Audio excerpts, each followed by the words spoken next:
Hello again, and thank you for connecting, and welcome to Top Kid Edutainment, where we catapult children to the top by helping them develop from the inside out so that they can become excellent academically, in extracurriculum, physically, psychologically, emotionally, and even socially. Enable them to develop healthy and safe relationships with themselves and other people so that they can end up becoming successful international citizens.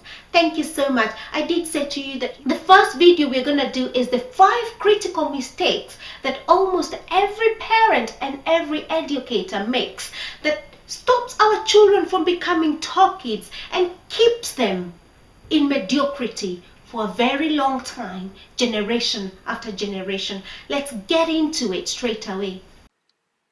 Right, let's just get on with the 5 critical mistakes that keep our children stuck in mediocrity, never to experience success, and how we can avoid them. Chances are that if we can put a finger on the things that are stopping our children from succeeding, then we're gonna change them. We're gonna shift our thinking. We're gonna do something different that is going to actually make them go on to the way of success. Fantastic. If we go to mistake number 1, good grades equals success. Now, while it's very important that we should encourage our children to achieve good grades, we ought to be more focused on educating and developing the child. Sometimes we go on to say that good grades equals success, and then we go on to measure intelligence by the grades that our children get. And we go on to tell them, oh, if you don't get good grades, you're never going to succeed in life. And you know what? Children believe that. While some children get good grades, some of them just don't. And I'll say that while some children who get good grades at school are also educated and successful, not all successful people get good grades at school. Success is not entirely dependent on academic performance, not at all. If good grades were equal success, then how would you explain to a child why people like Richard Branson and Bill Gates have become movers and shakers in our society? Then we ought not to be arbitrary, really. So, then how can you educate your child in a way that leads to success without pushing the good grades equals success thing? Right. School is great, and children really gather abundance of knowledge, of general knowledge in school. But it is the organization and use of this knowledge that differentiates those that succeed in life and those that don't. How and who then is able to organize and use this knowledge? Now, this brings us to the point, and I love this. I tell you, I really, really love this. And only an educated person is able to organize and use that knowledge. And then who then is an educated person? Right. I'm going to quote Napoleon Hill. He said, an educated person is not necessarily one with abundance of knowledge.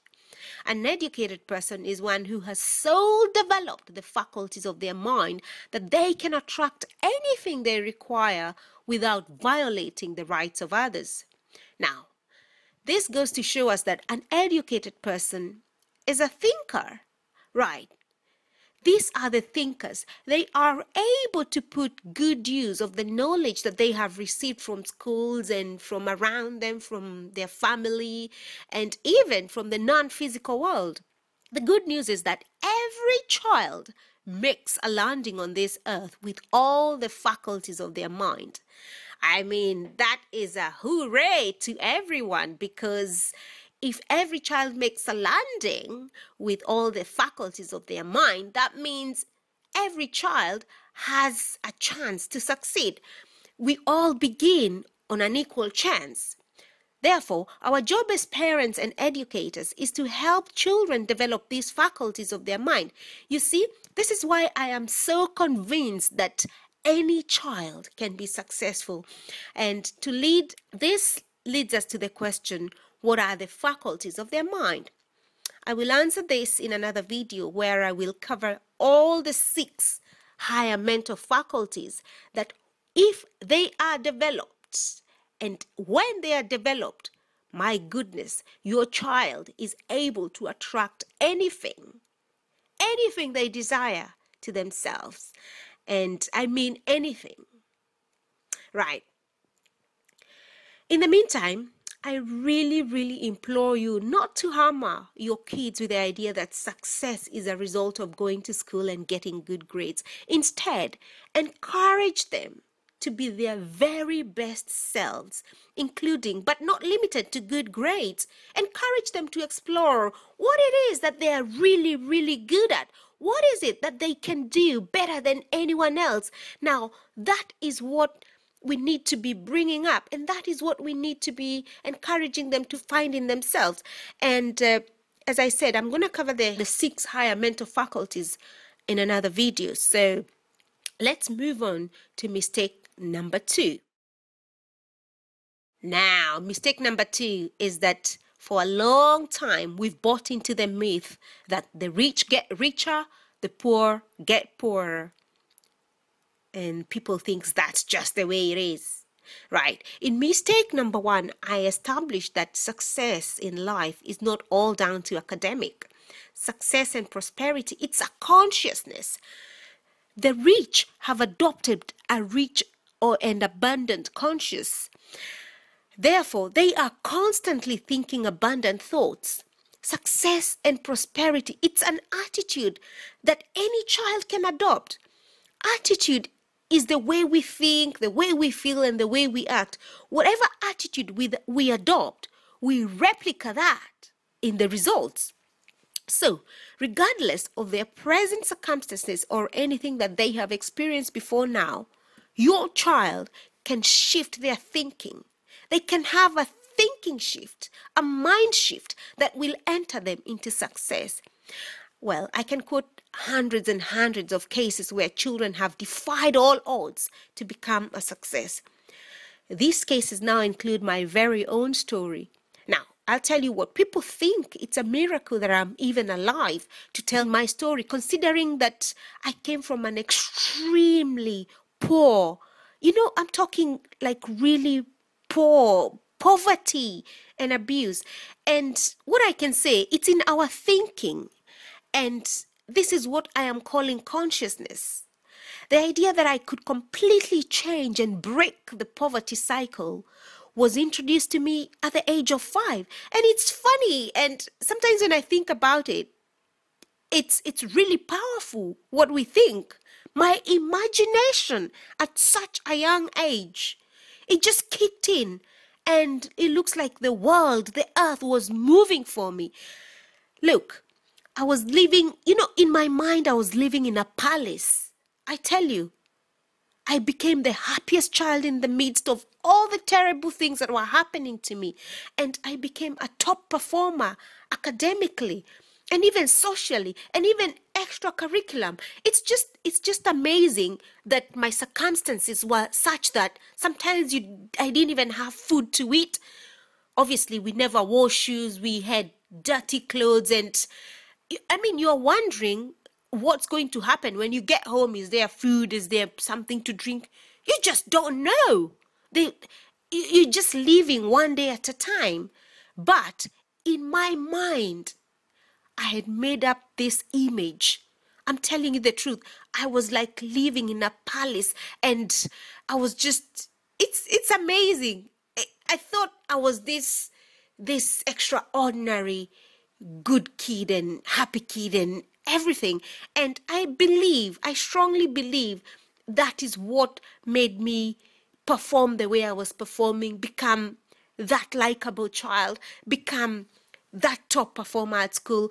And that's why I'm saying we can help our children shift their thinking to a thinking of success, because regardless of what was happening around me, in my mind, I was that successful child. And what I believe is that I had a mindsight and not an eyesight, because if I had been operating on my eyesight, oh my God, I don't even know. I even shudder to think. I shudder to think what would have happened to me when I consider what happened to all the children that we were growing with. I tell you what, success is never by accident. It is deliberate. I made a decision to live the best life and to be the best. Many people consider me very lucky to have escaped my extreme poverty and abuse and to become really a top kid and indeed a successful person. But you know what? At that age, I made a decision. In my mind, I made a decision to leave behind that. I didn't like the poverty. I didn't like I just didn't like it. But there's nothing I could do about it. But in my mind, my goodness, I had mind control, and that's where everything was happening. I was doing something about it in my mind. I tell you what, I cannot remember exact words that I used to state my decision, but I remember that day so well. I remember making a picture in my mind of the person I wanted to be and living in a beautiful, beautiful land where all things were possible for me. That picture has never left my mind. Even today, in fact, all I do is perfect the picture. Every day I'm perfecting the picture. This beautiful land that I made up in my mind, actually, that beautiful land is the one that inspired me to write my first children's book, titled Safari Through the Land of Landu. In this adventurous children's book, you can see the children are being introduced to the principles of success. In fact, the whole program of Safari to Success is based on this book. It's based on Safari Through the Land of Landu, and it's just showing children how they can make up that image, and then what they must do, and the things they must do to be able to realize that dream, that image that they image in their head. I want you to imagine this. In a village where every child was laden with diseases, I was one of the healthiest child. In fact, I can't remember ever getting ill, because I was consistently saying, oh, I do not get sick. And I was always saying that nothing makes me unhappy. And I was always saying that I can do anything and I can have anything. Yeah? Now, I know these are called affirmations because now I know they are called affirmations. But at that time, I didn't know. I didn't know what they were. I just took them up and I decided to say them over and over. And obviously, they worked for me. And what I'm saying today is that we can make a decision. Yeah, we can make a decision to be the best. If you talk to people in my village, they think I was anointed by God. I don't know about that, but let's even assume that God anointed me. Surely he must have anointed me because I was prepared to prove that children can be lifted from nothing to something, and any child can be successful. I was prepared to prove that a body not having enough nutrients can turn out perfectly healthy. I was prepared to prove that circumstances, though dire, they don't last forever. And I was prepared to prove that happiness comes from a place within that knows no lack or imperfection. Anyone who does any research in the field of success will tell you success is a consciousness, and it starts as a consciousness before it appears in the physical. And you know what? A great man, and I love James Allen, when he said, as a man thinketh, so is he. And even in so many great books, we are reminded we become what we think. We are the product of our thoughts. So the truth is, we need to start shifting this for our children. We need to let them know that they can change their thinking. We need to let them know that they can become better people. They can become successful regardless of their current circumstances. Because if they look at their current circumstances, some of them are discouraging. But then also, for those people who are already rich, the thing is, if your child settles on what you already have, that means they're settling for something that is outside, something that is external. What they need to do is to get this prosperity consciousness, success consciousness, and own it so that it can become their own thoughts. Fantastic. Now let's move on to mistake number 3. This one is discipline and high pressure will help children become successful. I think that is wrong because I believe cheerleading, guidance, and support will lead to success. I think for a long time we have misconstrued the word discipline, and hence the usual thing thrown all over the place: spare the rod, spoil the child. Let's start by looking at what does discipline really mean. I got one of the description from the World English Dictionary for discipline, and it says training for the improvement of physical powers and self-control, etc. And then I got another definition from an online dictionary. It says discipline is to bring to a state of order and obedience by control, punishment, or penalizing in order to control and chastise. Now, let's look at the first description, the definition. I really like this one because I believe it not only gives the best results, but the results last long, and you actually enjoy it because discipline, you can actually enjoy the discipline because you understand why you're doing what you're doing. And this is what builds real character. I think discipline is when a child can demand and command of themselves to do something and then follow it on and do it as best as they can. This is self-control, just helping them to get to a point where they can manage and be responsible for what is within their boundaries and for what is theirs. And what is theirs is feelings, actions, their thinking. That is within their boundaries, right? Now, let's have a look at the second one. I actually feel the fear as I read this one. I can expect a child under this condition to be feeling the fear.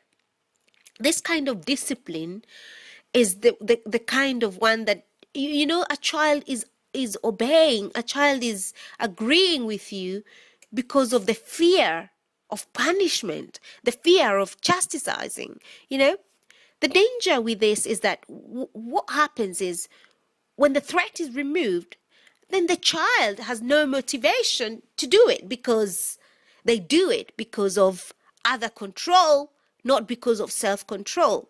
For example, a child who makes their bed because of the fear that the parent is going to, say things to them or punish them or withdraw something or just, some sort of repercussions because they didn't make their bed. Right? Now, let's take another child who understands that they're making the bed for their own good. Right? Both of these parents may claim that their children are disciplined, but I tell you, the only disciplined child here is the one that has demanded and commanded of themselves to make their bed. Now, this child is disciplined because they are exercising self-control. The other child who makes their bed because of the wrath of the fear of their parent is doing it on the basis of other control. Discipline can never be achieved because of other control. The best discipline is when it comes from self-control. So that's mistake number 3. Then that is where, when I'm talking about macromanagement and the micromanagement of kids, I tell you what, some parents even go as far as physically beating their children to instill discipline. Now, allow me to get some proverbial inspiration. Right? Back in the days, a shepherd used a rod that was hooked. A rod was a hooked stick which helped, which a shepherd. A rod was a hooked stick with which a shepherd pulled back the straying sheep back to the herd. Nowhere does it say that the shepherd used the rod to beat up the sheep. And if the shepherd, who is looking after animals, who is looking after sheep, does not beat the sheep, how then can we as human beings think that we will do any good by beating our children? It just doesn't, to be honest, I think we take things out of context. We are asked to pull back children safely and lovingly. Discipline is the greatest gift that we can ever give to our children. And unfortunately, most people have misunderstood the word discipline. I love the way James L. Himes Jr. puts it. He says, building a conscience is what discipline is all about. The goal is for a youngster to end up believing in decency and acting whether anyone is watching or not, in helpful and kind and generous and thoughtful ways. Now, real discipline should work. It allows a child to think through the situation. And let's not underestimate children. They think. My God, I can tell you they think. The amount of thoughts that were going through my head when I was young. And you know what? I'm not any different from any other child. I'm not any different from... I have worked with children, and I can tell you, children think.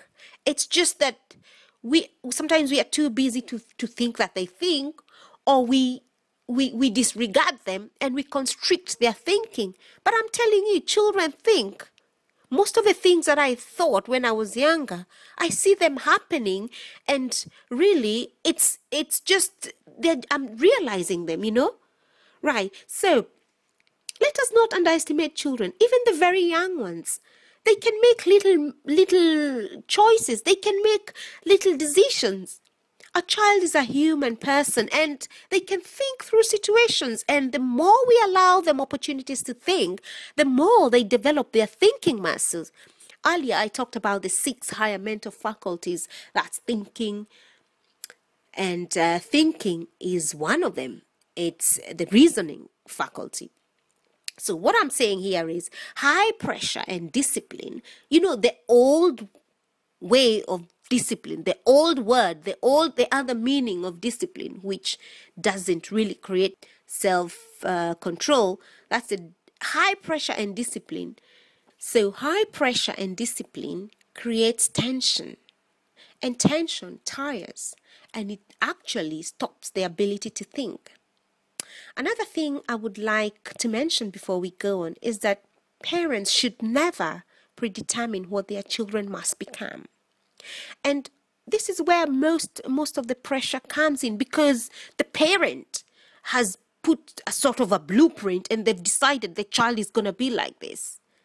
My goodness, children are people. They need to express themselves. They need to be given time to relax, think and create and bring about who they truly are. What we should do as parents is support them and help them identify what their real gifts are. And you know what? I believe that every child has unlimited talents.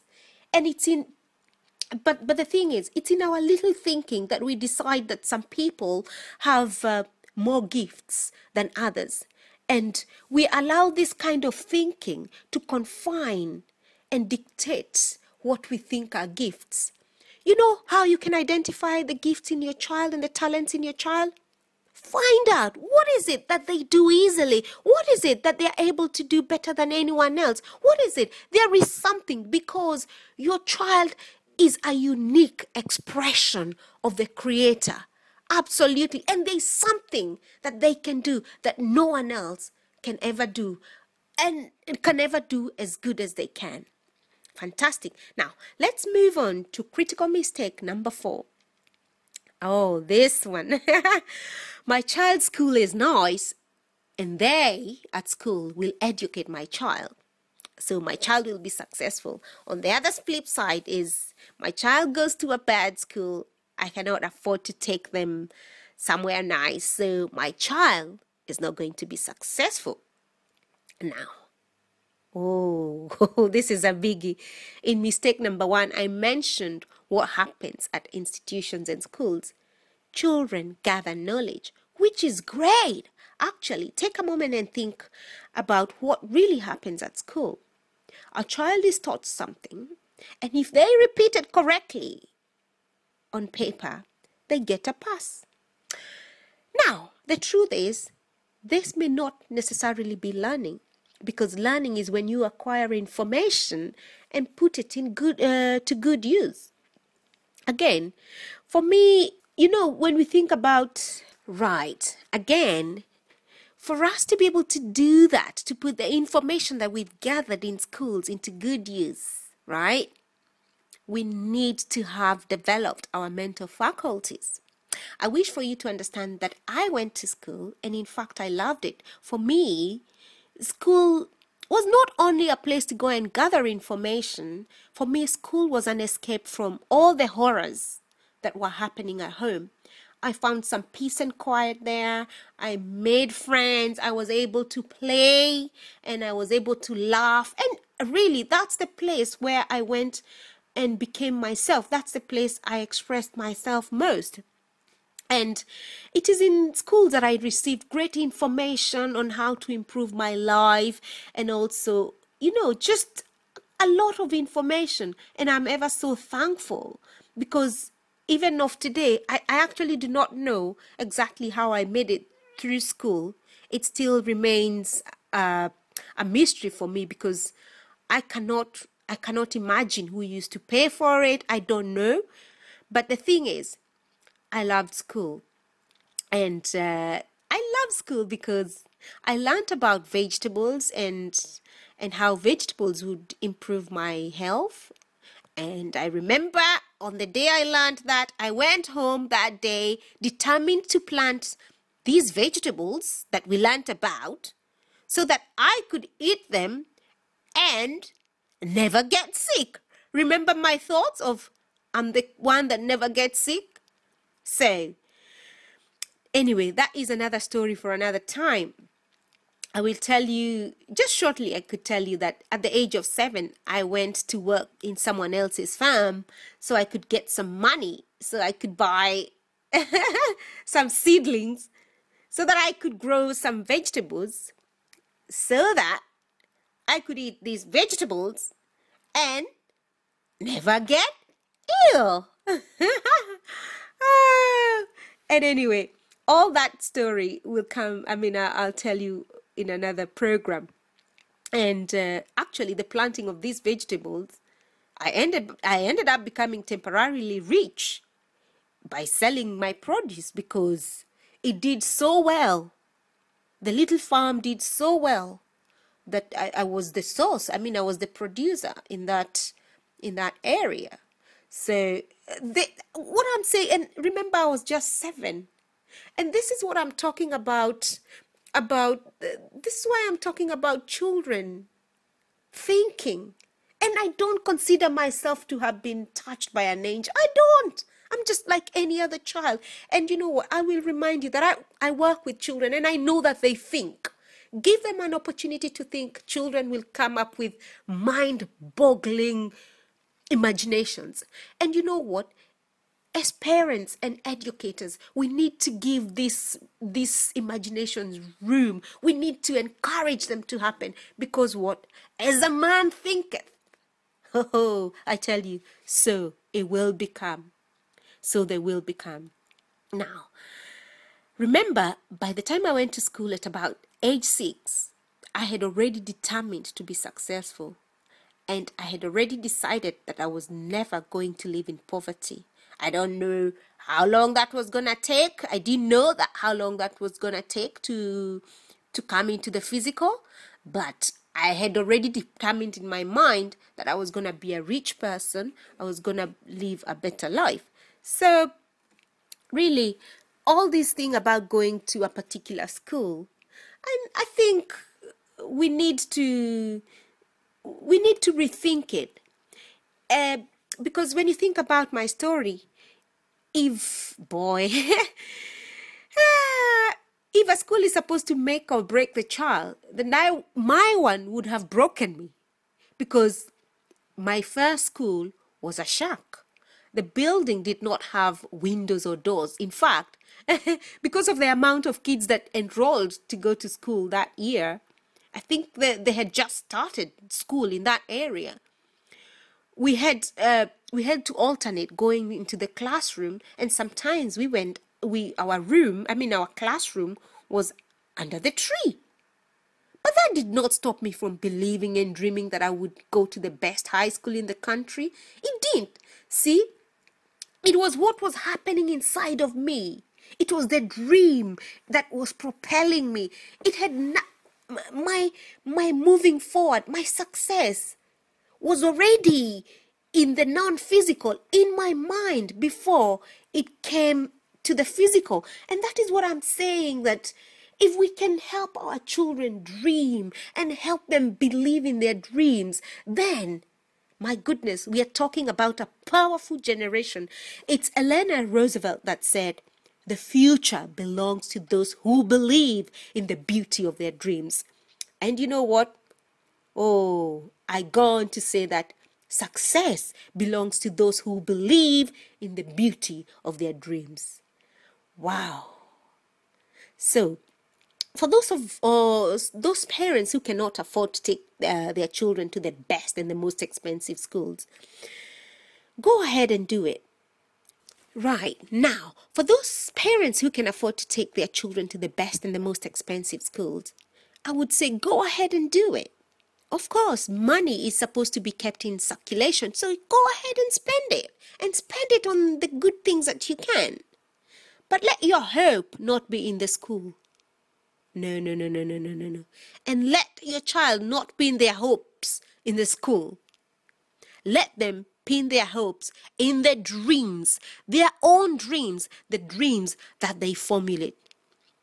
Right. For those who may not afford to go to those schools, to those good schools and the best of the best schools, I tell you what, be encouraged by the fact that I went to school. My primary school was a windowless, doorless shack, right?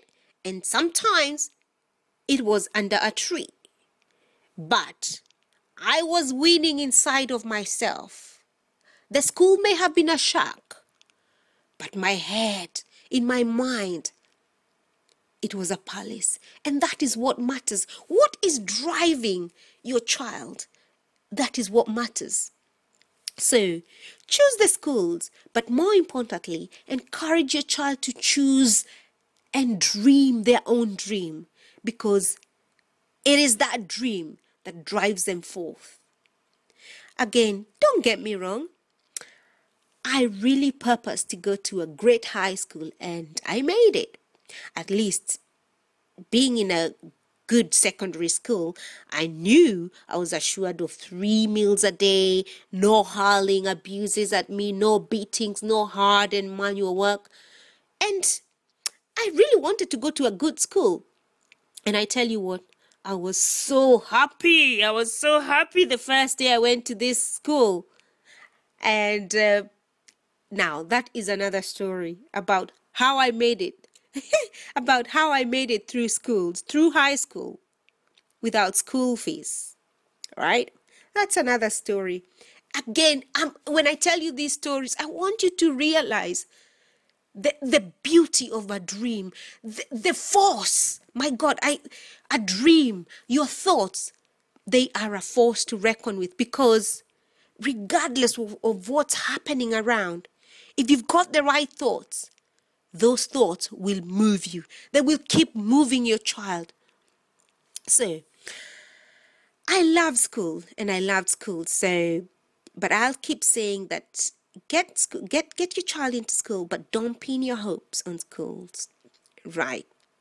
Again, to recap on the mistake that the school is going to make your child successful or not, I want to ask you to choose the school and choose. It's fine. It's fine to choose the best for your child. Again, don't pin your hopes on the school. Just a note, find a school that encourages your child to develop their higher mental faculties, a school that has sessions and activities that help your child develop their thinking, develop their mind, develop their imagination, develop their thinking, develop their intuition, all those, right? At the end of the day, what you really don't want is to end up with a parrot. And I mean, you don't want to end up with a parrot who can correctly repeat the words that have been spoken at school, and therefore they have a good certificate. And I mean, and they are not good, or they are not successful.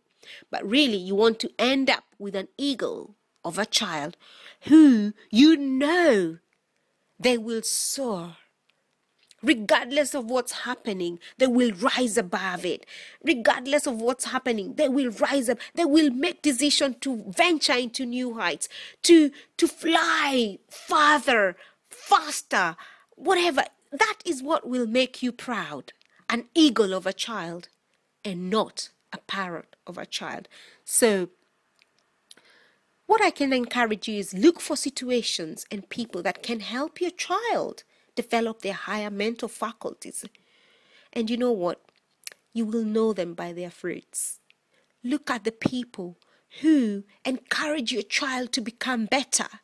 Look at the people.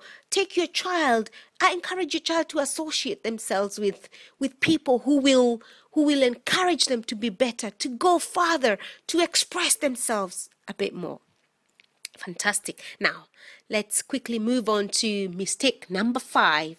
Oh, this one, I call it the bondage and prison of conformity.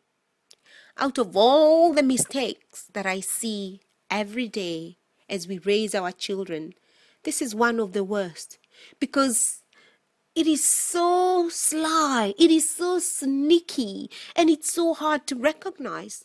It not only keeps us in mediocrity, it makes us induct our children into mediocrity because it's so deceptive.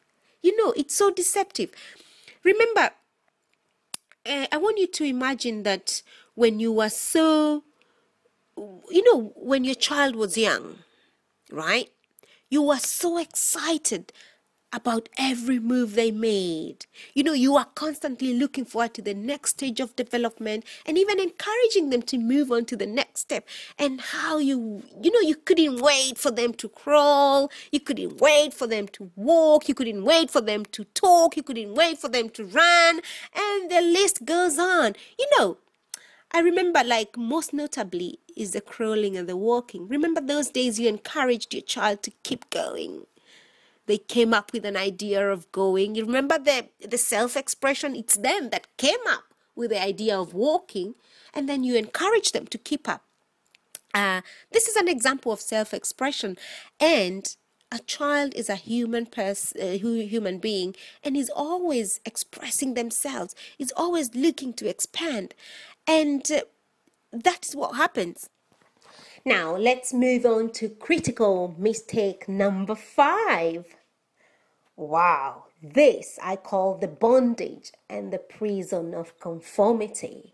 Out of all the mistakes that we make as we raise our children, I believe this is the worst of them all. It is so bad because it is so sneaky and it's so hard to recognize. It just keeps us stuck in mediocrity. It inducts our children into an invisible prison.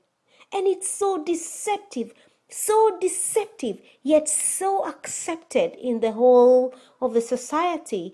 And this one, I'm telling you, I don't blame anyone who is stuck in this one, because it is so hard to recognize. But you know what? Today we're going to burst it, right? Remember, I want you to remember how excited you are when your little one was a baby and you are constantly looking forward to the next stage of development, encouraging them to move on to the next step, and how you said, oh, I can't wait for the child to crawl, I can't wait for the child to walk, I can't wait for the child to talk, I can't wait for the child to run, and the list goes on. I think most notably is the crawling and the walking. Remember those days you encouraged your child to keep going. They came up with the walking idea because, the walking and the crawling, it comes from them. And you encourage them to keep up. This is an example of self-expression. And as a child, the child is always looking to express themselves. Why? Because they are human beings and they're always looking to express themselves and expand, get better and get better. Remember, you encourage them to keep up. You encourage them to keep going. And sometimes they fell and you said, never mind, just keep going. You did that. You did the same for potty training and you did the same for many other things. But there is something I have observed with many parents, and I can say including myself, that something happens at about the age of 3. So for some parents a bit earlier, others a bit later, and boom, most of us stop encouraging our children. Most of us stop praising our children, and most of us stop egging our children to go on. And it's just like, that's it. We've done our job. But that's not it. It looks like once they can feed themselves, walk by themselves, and do a couple more things by themselves, that's okay now. We only need to feed you and clothe you, take you to school, and that's it. Right. This is the time Madam Modesty comes in. And what do I mean by Madam Modesty? Madam Modesty is this sneaky, conniving thing I was talking about that keeps you in prison. That's about the time when we start saying to children, hey, don't! And that's when we say to them, oi, stop! And that's when we say, no! That's when we say, take care! Better be safe than sorry! Oh, you'll get hurt! Oh, someone's gonna steal you! And we go on, and we go on. And do you see this talk? This talk is saying, stop, don't grow, don't do that. Don't, it's like we forget all the well done, keep going. And it's just amazing, but it's something I have observed. And what happens is with this Madam Modesty is that we start saying to children, oh, don't think so highly of yourself. Or this is not what we do in public. And when a child comes up with an idea, we say to, and the child comes running to us, Mommy, I've got an idea. Or Daddy, I've got an idea. And then we go, you have no idea. They say, this is what I want to do. And we say to them, oh, that has never been done. No one's ever done that. Then we wonder why our children don't try anything or why they don't tell us anything. Why? Because we have become slashers. All we do is slash the birds. As they try to come out, we slash them. All the buds that have tried to sprout, we slash them. We know what happens when a tree tip is slashed. It stunts. And the child who was designed to reach for the top, they end up never getting there. Then they slowly resign to the level of the society, the level of uniformity. Slowly they disconnect from their infinite higher self, where all things are possible, and they settle with everyone else in this invisible prison of uniformity, where so many things are not possible. The self-expression is hampered because it's subjected to too much constraints. it's too much. I mean, it's just, we cannot let them go forward because we are always raining on them. We are always pulling them back. And at some point they give up. If only we can realize how important it is to keep up. To keep up the cheerleading and the momentum and encourage them to self-express, to go on reasoning, to continue asking questions, and to allow them to make decisions no matter how small, or even some of them how big really. And I'm not saying that we allow our children to make some really, like crazy decision where their life is in danger. No, I'm not talking about that. I'm just talking about, just encourage them and be with them there to hold their hand. Let them come forth full force. Let them be the risk takers that they are supposed to be. Everywhere you see parents applying conformity pressures of all sorts. For example, the other day I saw a parent say the child must have been 4 years old. Hey, don't do that in public. Don't laugh in public. And I thought to myself, surely the child must have thought whatever they were laughing at was funny, so they laughed. Who said it was wrong to feel good? It's... You know what the child was laughing at? They found a wiggly worm, and I don't know exactly what the wiggly worm was doing, but the child let out this loud laughter.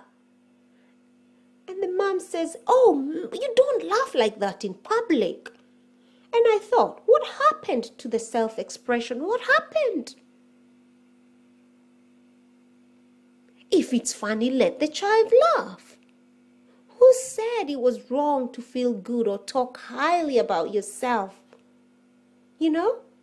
I've heard parents say, "Oh, that is too, don't feel so good about yourself. That is too self-centered."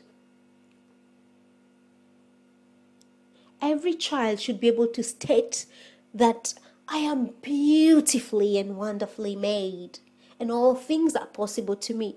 But no, we say to them, "Oh, how dare you speak like that?" And we say, "It is selfish to love yourself." Who said that? No. It should be, we should encourage them to love themselves and treat themselves properly, and love others and treat them as they would like them to treat them. We idolize one kid or one person, and then we subtly or aggressively force our children to look like that kid or that person that we idolize. We encourage cloning and copying of other kids instead of encouraging diversity, instead of encouraging our children to be their very best selves. And who said the winner takes it all? No one can take it all apart from the one who has created it all. Therefore, there is no need for competition. Instead of competition, we should be cooperating. We should show our children cooperation, sharing, so that everyone wins. I believe there exists an infinite supply of everything. And we should encourage our children to feel and realize that there is no need to compete. And whatever belongs to them, no one can take away. And we are all here for a purpose. And we are all here to complement each other. And there is something your child can do that no one else can do as good as them. You know what? While we may think that we are helping our children by conforming to the societal unwritten rules, we are really stunting the mental development of our children because we deny them their very own self-expression. In these days when we really glorify fame and fortune, we ought to tell our children the story of the people that we we glorify not just the story, not just the story, but the glory.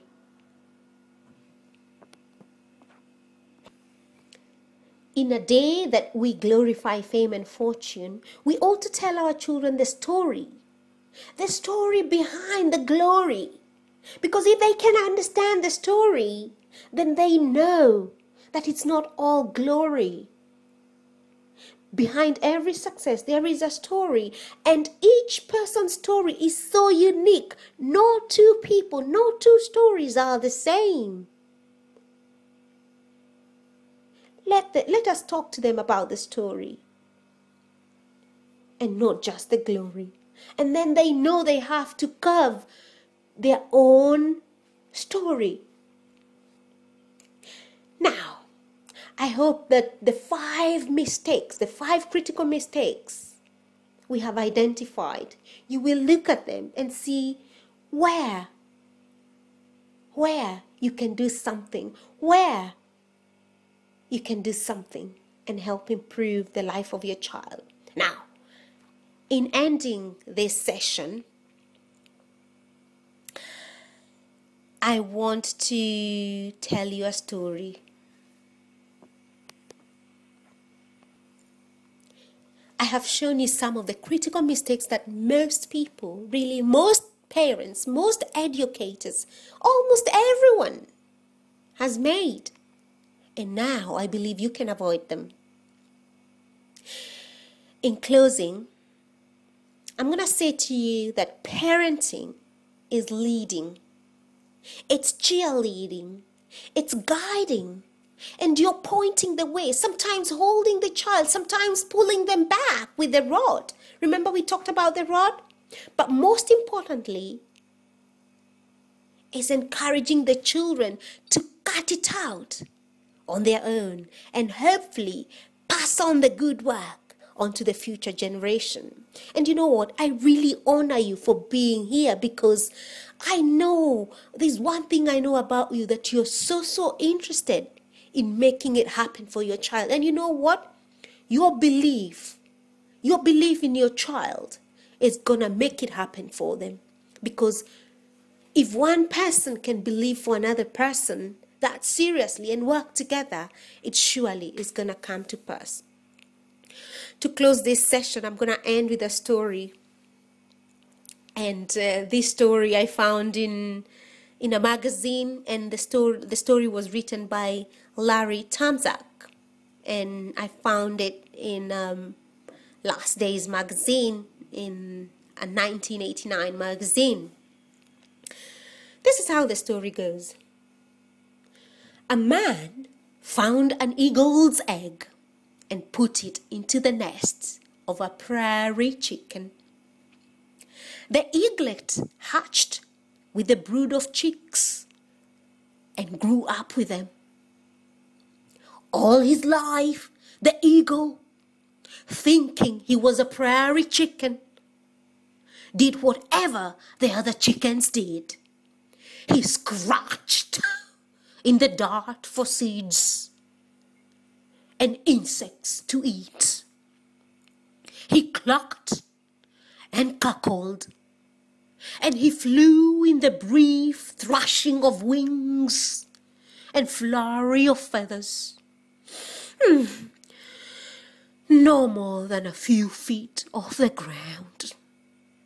After all, that's how prairie chickens were supposed to fly. Years passed. The eagle grew very old. One day, he saw a magnificent bird far above him in the cloudless sky, hanging with graceful majesty on the powerful wind currents. It soared with scarcely a bit of its strong golden wings. "Oh, what a beautiful bird," said the eagle to his neighbor. "What is it?" "That's an eagle, the chief of the birds, the neighbor clucked. But don't give it a second thought. You could never be like him. So the eagle never gave it another thought, and it died thinking it was a prairie chicken. Wow, let's not let our children go through life thinking that they are prairie chicken, when indeed their very self are eagles.